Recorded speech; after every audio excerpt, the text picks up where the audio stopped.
Hello, how you doing? Welcome to a brand new week, a brand new series. I've got a juicy 10-parter for you today, and today is day one, and it's a process that I've literally just gone through myself. And as I was doing so, I was just thinking there is so much to say on this. And there isn't a formula or one way to do it. It's very much working out what feels good. And so over the next 10 days, I want to give you lots of things to ponder, think about, take on a walk, consider, and also see how they could work for you.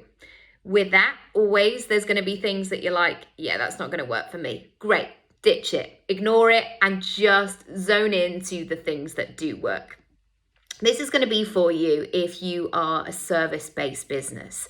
So perhaps you get paid per hour or per day or per project, it's hard to say, by a company, by an individual, or maybe people want you to come and, I don't know, do a presentation or speaking or a workshop. There are so many different ways that you could get paid for what it is that you do. And I want to start there in terms of really being open. And I guess this is the sort of the pre-work. This is the warm-up to the 10-parter of giving yourself full permission to constantly reassess and realign and check in with what's going to work for you.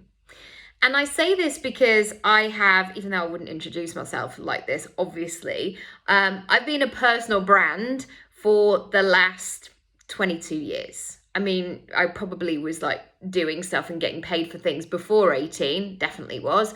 But that's when I really felt like I started my professional career, because I went to drama school. It wasn't just a like show up every second Tuesday for an hour or two and then just go to the pub. Like, it was hardcore. And we were very much treated as professionals from the beginning. So that's kind of how I approached things. I was meeting people who then went on and employed me and all sorts of good stuff. And so giving yourself permission to check in consistently is going to be really important, because, I mean, this goes without saying, who I was at 18 is who I am very different, and who I am at 40 and a half are very different. No, yeah, sure. And it's important to consistently check in with where you are so you can make decisions based on those things. Because if you don't do that, you might be operating in an older version of yourself, or a version of yourself that had different variables within that. And when you don't feel up to date, it's almost like with a piece of software or computer, when you're like, God, it just feels really glitchy, or it keeps crashing, or it just becomes really unpredictable. That's when it's time to just take a moment, however busy that you are, and just go, is this working for me? So I can give you some areas to consider when it comes to putting your services together and making it about you. And this is probably the opposite to what most people will say about services, because they'll say, like, what does your customer want? Like, what are they craving? What solution do they want? But I'm backing it up a bit, because I work on the basis that if you're the one who's delivering the service, it's got to work for you. It's got to feel really good. And if you feel good and you show up and you do what you say that you're going to do, and you charge beautifully and you do all of those things, you are going to bring that energy and that enthusiasm to what it is that you are doing. And guess what? If you do a good job, you're probably going to get more jobs. I know this to be true. So instead of focusing on your audience, your client, your customer, we'll come to those later. I want you to think about you, and I want you to think about yourself in these areas. Here we go. Number one is, what are your circumstances right now? And again, me 2 years ago, so when we were in full-on lockdown pandemic, 2 children at home, a 8-month-old and a 4.5-year-old, I mean, busy. and being sort of the sole earner, I guess, because lots of Matt's work dried up, because that as it happened for many people. Those circumstances 2 years ago are very different to what I'm presented with now. And the time that I have available and the enthusiasm and I feel quite differently actually to how I was 2 years ago. And so starting with your circumstances of what is in place right now that you have to consider. And I know that people will say, well, I'll just keep working harder and I'll just work till midnight and I'll just get the job done, which are all really admirable. But you know what? I think there's more to life than that. And if you can find a way to perhaps make things work for you in a way that feels really good, it's just going to feel a lot easier and less stressful. So what are your circumstances? So this could look like you looking at your week and going, how much time do I have available to work during the week? How much time? And when do I want to be working? I know for me, I'm much better in the morning and maybe early afternoon. And I don't really want to work in the evenings. I don't want to be doing coaching sessions in the evenings because I've got 2 small children. And by the time I put them to bed, I just want to relax or, go to the pub with my, I called him boyfriend then. I haven't called him a boyfriend for a long time. My partner, I might want to do that. And I don't want to be using energy for work stuff. So those key components of circumstances are really good to assess based on the kind of work that you want to do. The second thing is, what's your personality and how do you like to work? And this is really important to recognize in terms of working at your best. And and we'll come to this in a few parts time, but I always want to be in rooms where people want to be there, essentially. And so when I'm thinking about creating services, I don't want to create things that are going to be really hard and mystifying to sell.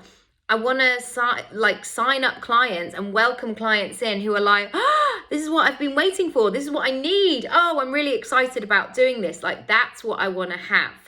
Also with my personality is that I want to feel that I can give, but not overgive.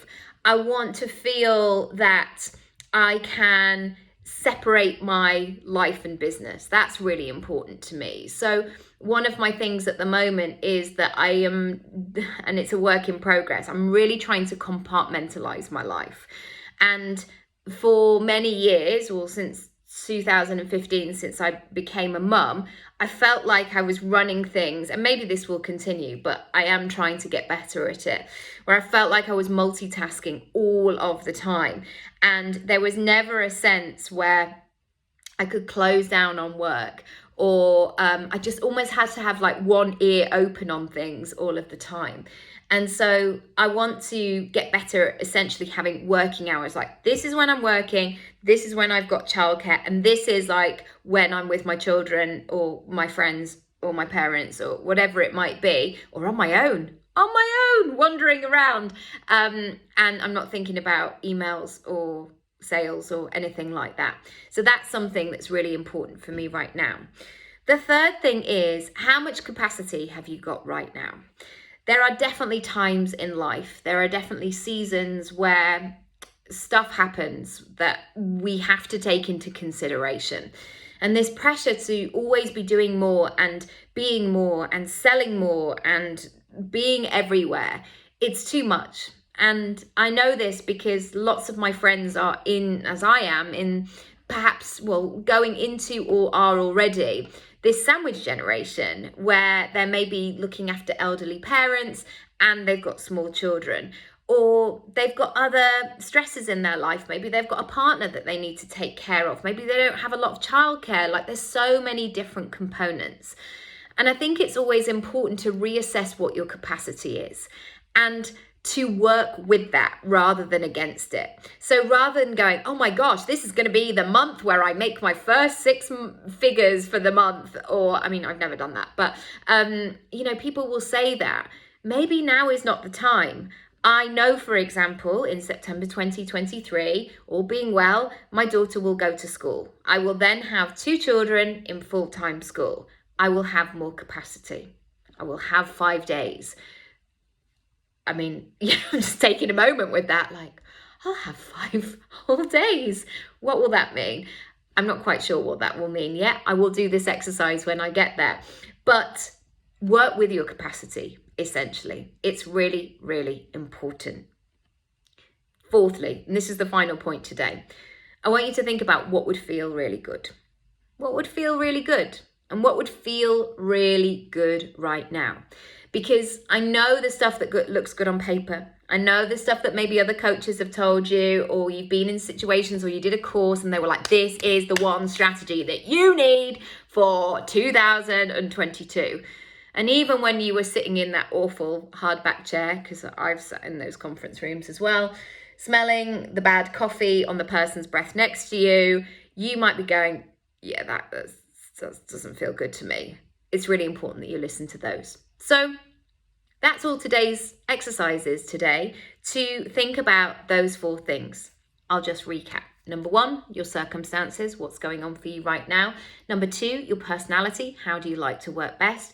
Number 3, your capacity, how much energy, how much capacity and wiggle room, bandwidth have you got at the moment? And number 4, what would feel really good? If you want to go deeper into this, you can. And I've got a free brand new masterclass for you, which is all about 5, there's actually more signs than that. A few signs, a handful of signs that it might be time to change your prices. So you can go and check that out. Go over to my freebies page, nikkieraby.com/freebies. I also have an online course all about how to create this pricing menu. So that's all about pricing and packaging. Basically, if you go to my shop, nikkieraby.com/shop, you will see everything I offer and how I can help there. And I do some pick and mix sessions. So I do hour or 2 hour sessions. I call them small plates and big plates.